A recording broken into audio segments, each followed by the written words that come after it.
Good morning. Welcome everyone who joined us. I'm glad to meet you. Welcome you to the Media Center Ukraine. Today we'll be talking about the situation at Ukrainian borders and about the work of our state border service. Andrii Demchenko is a spokesperson for the state's border guards.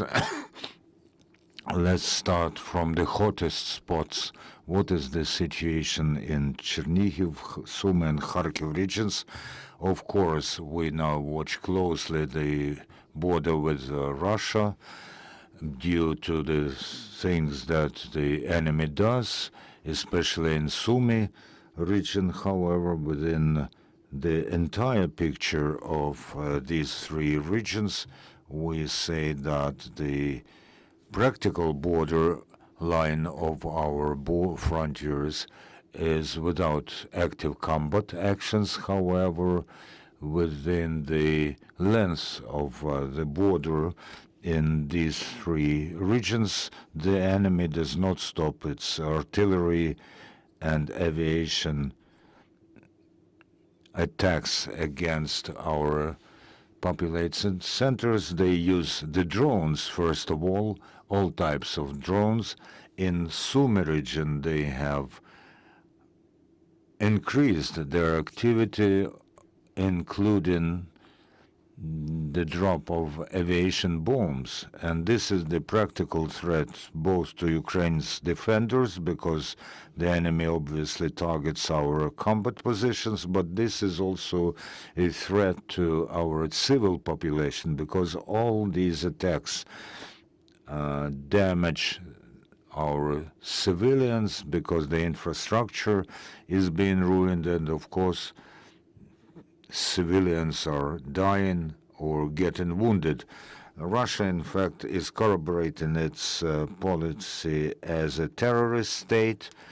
They also use small-numbered assault groups to penetrate our territory. Their plan is to take some hold of near Zhuravka and other populated centers, and then they will increase their presence there and try to use this to their advantage. However, Ukrainian border guards and our armed forces units do everything so that to disrupt the enemy's plans and not allow them to increase the length of front line. We also have to take into account that over the latest times, the enemy has really increased both personnel and armor that they used to assault Ukrainian forces in Kursk region of Russia, but they also try to penetrate Ukrainian territory. In fact, they use them as the cannon fodder, because as soon as they penetrate the Ukrainian territory, our warriors are destroying those groups using artillery and drones, and also they eliminate enemy at the border itself. Of course, we cannot rule out that the enemy will use some of the reserves they have posed there at other parts of the front line or border. However, we do not see their active actions in other places. And this is, of course, a corroboration of the lies of Russians when they said that they have broken through Ukrainian borders. However, if we talk about Sumy part of the border, there's a huge activity, subversive and reconnaissance actions on the side of Russia. I have said more than once that they used to be more active in the north of the Sumy region, closer to Chernihiv region. However, of late, we saw that they tried to penetrate our territory in Krasnopilla community.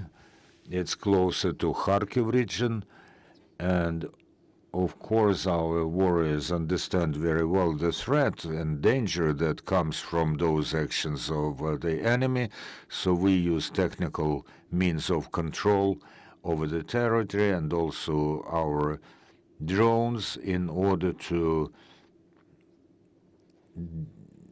see those groups, subversive groups, as soon as possible and hit them before they manage to do any significant harm. The enemy is thoughtlessly throwing those groups to the territory of Ukraine.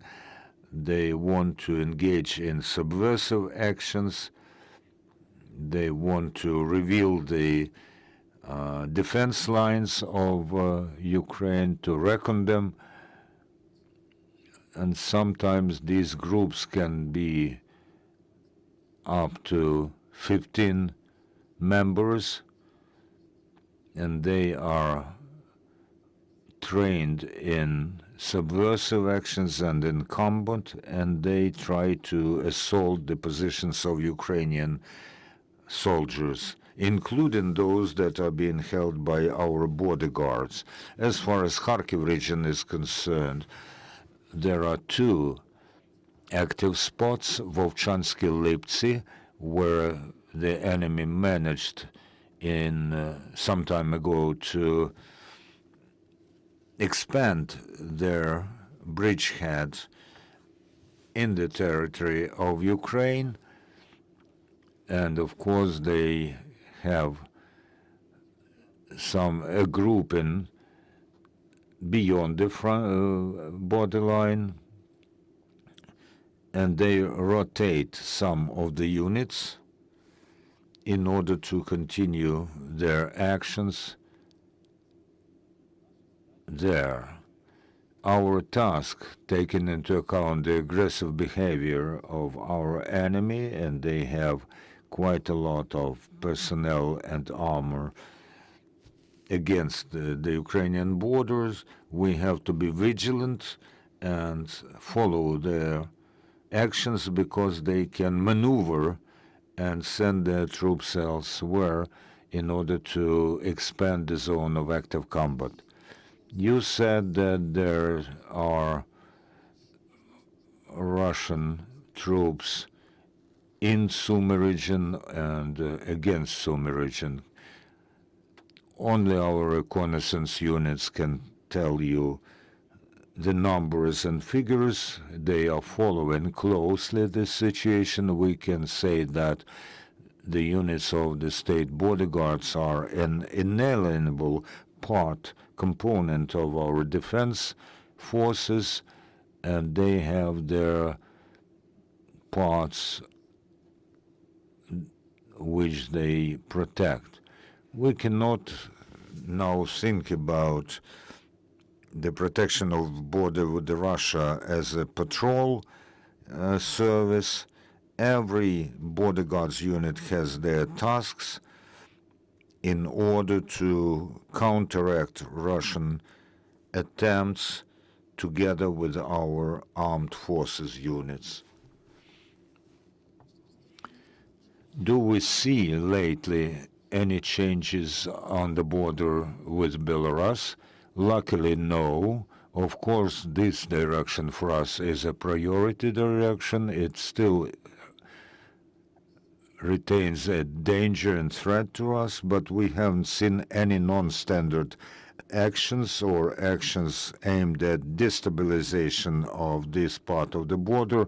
We don't see them. Besides, there is no grouping of any size on the territory of Belarus. I mean, no Russian troops there. The terrorist country has withdrawn most of their units from Belarus, and they did not send any units back. Of course, there are some Russian units there, but those are logistical units, not the assault units. However, our reconnaissance units have the task to follow this direction, to monitor this direction in order to react timely to any change in the situation. And our soldiers, including border guards, national guards, and armed forces units, have to react in due time if the situation sharpens. What is the situation at the western checkpoints, border checkpoints? How people cross, and what's the number of crossings of the border? Any increase in this? If we talk about March, we have not seen any sharp increase of crossing. During weekdays, something like 70 to 75,000 people were crossing the border. The number could reach 85,000 during the weekends. However, on the weekend of 22, 23 March and 29, 30 March, we have seen a significant increase. Maybe this is connected to school vacations, and on the 22nd and 23rd of March, something like 100,000 people were crossing the border, most of them leaving Ukraine. However, during the last 3 days, we saw the increase of the number of crossings, again, more than 100,000 people, but this time more people are crossing into Ukraine. Over the last 3 days, I mean Saturday, Sunday, and Monday, more than 40,000 people crossed the border in the direction of Ukraine. And I mean here citizens of Ukraine, because they compose up to 75% of those who cross the border altogether. We do not expect any significant increase in border crossings in the next few days. However, we think that the situation would not drastically change, although we expect some rise in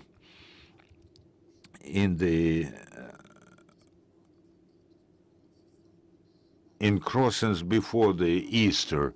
Maybe there is some advice to those who want to go abroad or into Ukraine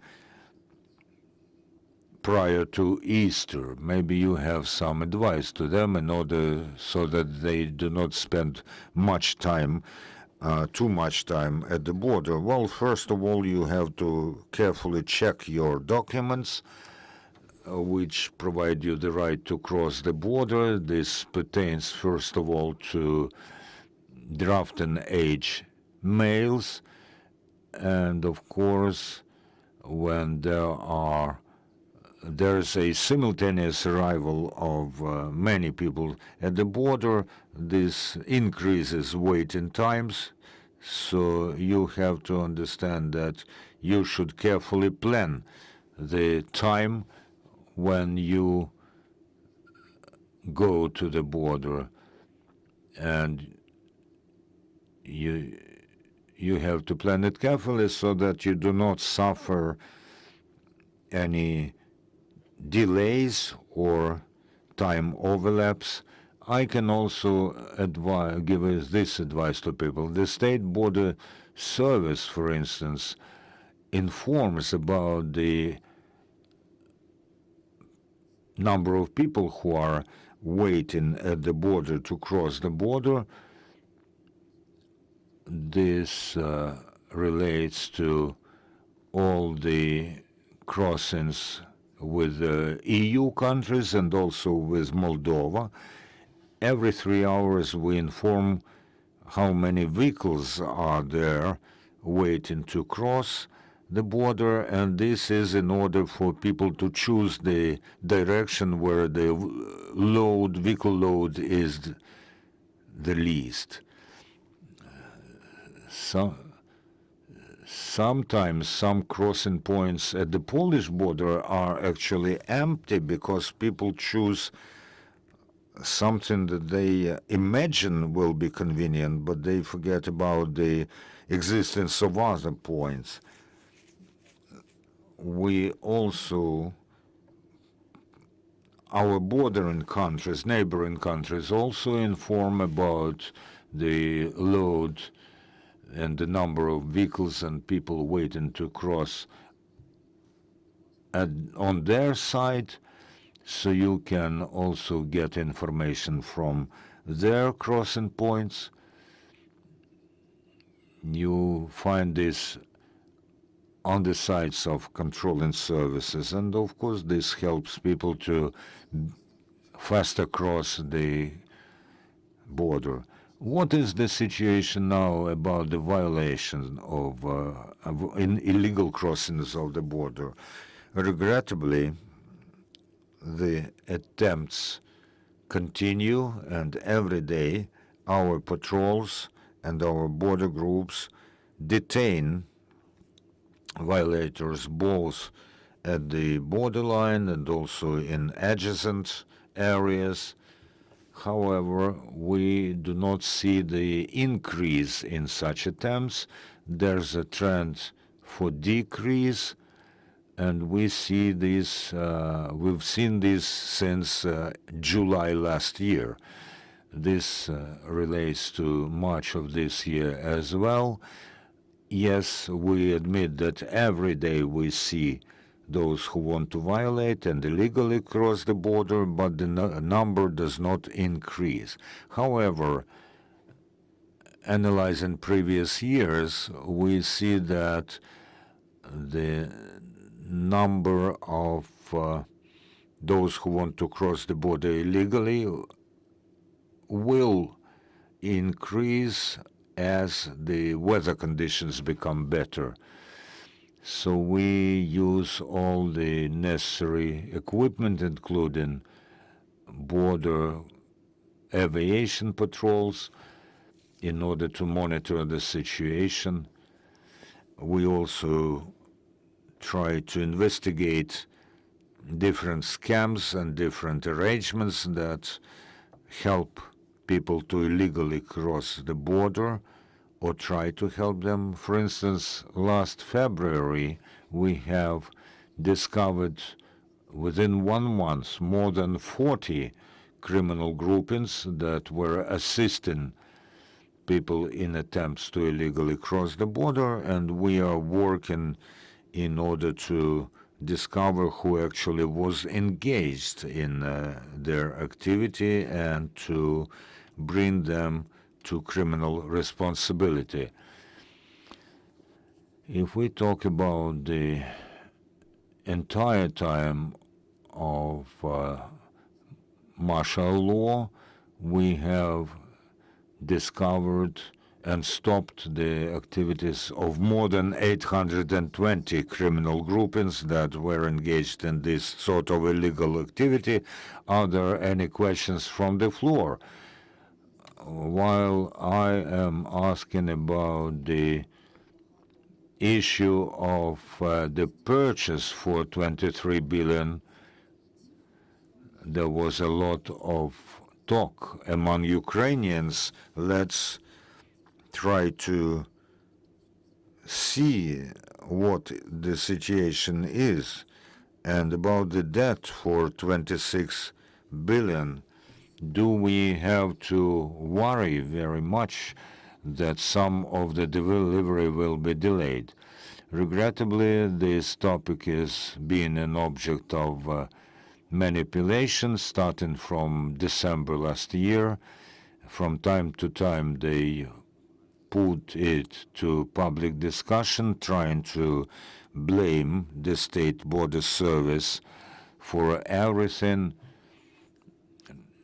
saying that we have allegedly acquired illegally 23 billion, but it's not about 23 billion.